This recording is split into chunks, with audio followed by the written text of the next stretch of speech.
लोहिया महाविद्यालय के सभी प्रथम वर्ष के नियमित विद्यार्थियों का स्वागत। बच्चों, आज हम आपके प्रथम प्रश्न पत्र की पुस्तक जो है प्राचीन एवं मध्यकालीन काव्य, उसमें हम रहीम के दोहे पढ़ेंगे। हम अब अंतिम कवियों की तरफ चल पड़े हैं। हमारा कोर्स कंप्लीट होने वाला है, तो हम रहीम के दोहे पढ़ेंगे। मैं आपको रहीम पर, रहीम कौन थे, रहीम के बारे में आपको जो नोट्स हैं वो आपके ग्रुप में डाल दूंगी। अभी क्योंकि हम व्याख्या कर रहे हैं तो मैं इसमें समय बर्बाद नहीं करते हुए रहीम के दोहे पर अपन बात करेंगे, उनकी व्याख्या करेंगे। रहीम क्योंकि नीति और भक्ति के दोहे लिखते हैं, जीवन के अनुभवों को बहुत ही बारीकी से, बहुत ही शिक्षाप्रद रूप में वो हमें बताते हैं। तो आइए चलिए देखते हैं रहीम के दोहे। अमर बेल बिनु मूल की प्रतिपालत है ताही, रहीमन ऐसे प्रभु ही तजी खोजत फिरिए काही। अर्थ के साथ में मैंने इसको दिया है, कुछ एक का बीच बीच में अर्थ भी दिया है। हमें व्याख्या भावार्थ करना होता है। तो रहीम दास जी कहते हैं कि अमर बेल में जड़ नहीं होती, बिन मूल की बिना जड़ की होती है अमर बेल। आपने देखा होगा पैरासाइट होती है, परजीवी होती है अमर बेल। बहुत सारे पौधे होते हैं, पेड़ होते हैं, उनके ऊपर अमर बेल लगी रहती है, चलती रहती है और उन्हीं से अपना भोजन अवशोषित करती है, उनसे अपना भोजन लेती है, किसी न किसी पर निर्भर होती है। खुद की तो कोई जड़ नहीं होती है। पेड़ किससे पोषण लेते हैं? जड़ों से। तो अमर बेल की अपनी जड़ नहीं होती है, किसी पेड़ की पीठ पर लदी होती है और वहीं से अपना पोषण लेती है। तो अमर बेल बिन मूल की प्रतिपालत है ताही। जिस प्रकार निर्मूल बिना जड़ की अमर बेल को ईश्वर पालता है या कोई दूसरा पेड़ पालता है, उसको ईश्वर पालता है, तो वैसे ही रहीमन ऐसे प्रभु ही तजी खोजत फिरिए काही।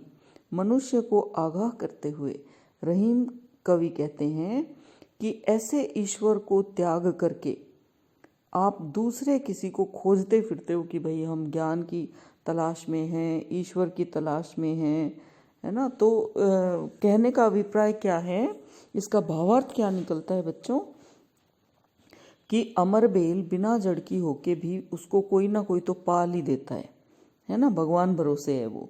तो मनुष्य जो है उसको भी पालेगा भगवान, है ना। तो फिर जब अमर बेल भी पल सकती है तो मनुष्य भी पल सकता है। तो ईश्वर पे छोड़ करके हम फालतू इधर उधर किसी की तलाश में जाएं, ये व्यर्थ है। आदर घटे नरेश ढिंग बसे रहे कछु नाही, जो रहीम कोटिन मिले दिग जीवन जगमाही। अब यहाँ एक बहुत बड़ी बात कही है कि आदर घटे नरेश ढिंग, ढिंग यानी पास में, नरेश यानी राजा। व्यक्ति राजा के पास बैठता है तो उसका आदर घट जाता है, सम्मान घट जाता है। बसे रहे कछु नाही, वहाँ बसे रहने से कुछ भी नहीं मिलने वाला है। जो रहीम कोटिन मिले दिग जीवन जग माही। कोटिन यानी करोड़, दिग यानी धिक्कार है। अगर राजा के पास बैठने से, चमचागिरी करने से कोटिन करोड़ों मिल जाए तो ऐसा जीवन धिक्कार है। इस संसार में चमचागिरी करके, किसी की चापलूसी करके अगर व्यक्ति को करोड़ों रुपए मिले तो फिर जीवन उसका धिक्कार है। आपने देखा होगा, वर्तमान में राजा तो नहीं है लेकिन ये बड़े बड़े नेता किसी राजा से कम नहीं है। लोग इनकी चमचागिरी करने बैठ जाते हैं, इनके आजू बाजू घूमते हैं। तो ऐसे व्यक्तियों का कोई सम्मान नहीं होता है, उनका आत्मसम्मान तो होता ही नहीं है, दूसरे लोग भी उनका सम्मान नहीं करते हैं। तो ऐसे लोगों को अगर करोड़ों रुपए मिल जाते हैं तो उनका जीवन में जीना धिक्कार है। तो इससे हमें क्या शिक्षा मिलती है कि आत्मसम्मान की रक्षा हमें करनी चाहिए। किसी राजा या बड़े व्यक्ति के पीछे पीछे घूम के या आजू बाजू बैठ करके अपने आत्मसम्मान को कभी नहीं घटाना चाहिए, चाहे इसके बदले एक भी रुपया ना मिले। अमृत ऐसे वचन में रहीमन रिस की घास, जैसे मिस्रिहु में मिली नीरस बांस की फांस। रहीम कवि वर्णन करते हैं कि अमृत जैसे वचन कोई बोले और उसमें अगर बीच में क्रोध की गांठ पड़ जाए, क्रोध आ जाए, यानी कोई मीठी वाणी बोल रहा है और बीच में कहीं क्रोध आ गया, तो कैसा लगेगा? जैसे मिस्री में मिली निरस बांस की फांस। जैसे मिस्री के भीतर कोई बांस जो होता है उसकी फांस मिल जाए। रसहीन बांस में तो कोई स्वाद भी नहीं होता है ना, और वो जो लकड़ी होती है या जो फांस होती है वो काट ही देती है, बल्कि जीभ को काट ही देगी। तो जैसे मिश्री खा रहा है कोई आदमी, उसको आनंद आ रहा है, और उसी मिश्री के अंदर कोई बांस निकल जाए, बांस की फांस निकल जाए, उस फांस से क्या होगा? सारा मजा किरकिरा हो जाएगा। वैसे ही अमृत जैसे वचन बोले कोई व्यक्ति और बीच में अगर कोई क्रोध आ जाए तो वो क्रोध सारा मटिया मेट कर देता है। तो मीठी वाणी बोलनी चाहिए। क्यों? कि जो कटु वचन या क्रोध के वचन बोले जाएंगे तो वो बिल्कुल जैसे यूं लगेगा मिश्री के अंदर कोई बांस की फांस आ गई हो, बहुत ही बुरा लगेगा। जैसे कि दाल में कंकड़ आ जाता है तो बुरा लगता है, वैसी बात यहाँ पर दर्शाई गई है। अरज गरज माने नहीं रहीमन ये जनचारी, रिनिया राजा मांगता काम आतुरी नारी। यहाँ भी मैंने आपको अर्थ दिया है, जैसे पहले पद में दिया था, दोहे में दिया था, वैसे ही कि कर्जदार, राजा, भिखारी और असुरी प्रवृत्ति वाली नारी या कामातुर नारी, ये चार लोग कैसे हैं?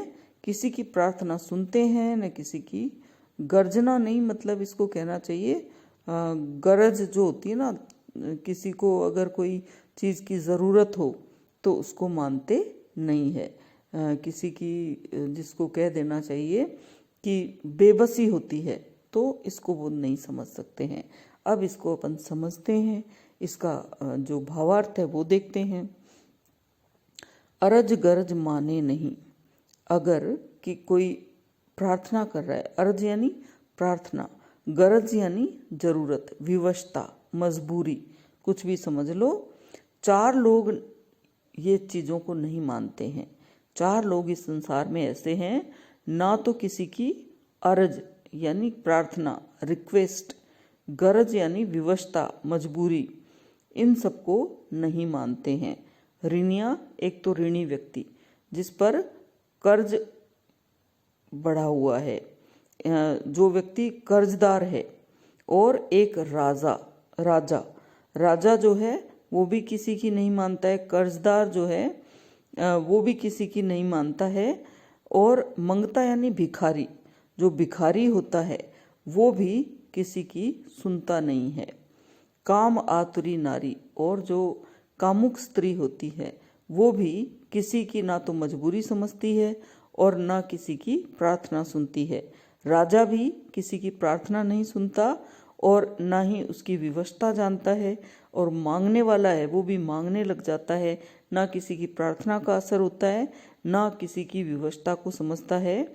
और कर्जदार होता है वो भी जो है मांगता है। कोई आपको कई बार ऐसा नहीं होता जीवन में कि कोई व्यक्ति आके पैसे मांगने लगता है, उसको किसी का कर्जा है चढ़ा हुआ, तो कर्जा चुकाने के लिए वो आपसे पैसे मांगेगा, ना तो आपकी प्रार्थना सुनेगा ना आपकी विवशता मानेगा। तो ये चार लोग जो हैं वो ना किसी की प्रार्थना सुनते हैं ना किसी की विवशता को जानते हैं। तो ये इन चारों से बचना चाहिए। तो यहाँ पर कवि रहीम जो है वो अपने लोक जीवन की उक्तियों के माध्यम से व्यक्ति को जीवन जीने का बेहतरीन तरीका बताते हैं। अभिप्राय ये है कि हमें जीवन को कैसे चलाना चाहिए ये हमें कौन बताएगा? हमारे मार्गदर्शक पुराने जो लोग हैं वो बताएंगे।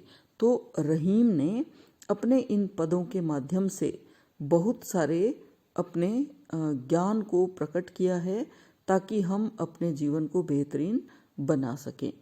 तो बच्चों, आप लोग पढ़ना, महाविद्यालय के इस YouTube चैनल को सब्सक्राइब करना, लाइक करना और अपने मित्रों में इसे शेयर भी करना और पढ़ना बराबर, क्योंकि जो भी आपको PDF डाले गए हैं जिसके अंदर आपके बहुत सारे प्रश्नों के उत्तर हैं और बहुत सारा मैटर आपको मैंने डाल दिया है और सारे कवि आपके पूरे होने को आए। अब अंतिम जो रचनाएं हैं, अंतिम 1-2 कविताएं बची हैं, वो अपन कर रहे हैं।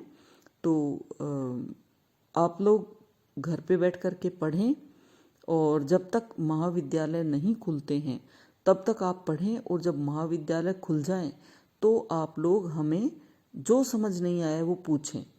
जो चीज़ आपको इन वीडियोस के माध्यम से नहीं समझ आई है, इतने दिनों में आपका कोर्स कंप्लीट होने को आया, तो फिर भी अगर आपको कोई चीज़ नहीं समझ में आई है, आपने पढ़ा होगा, तो आप कॉलेज आएं तो निश्चित रूप से प्रश्न पूछें, और अगर कोई व्याख्या समझ नहीं आई है तो वो पूछें, और आप अपनी परीक्षाओं की तैयारी करें।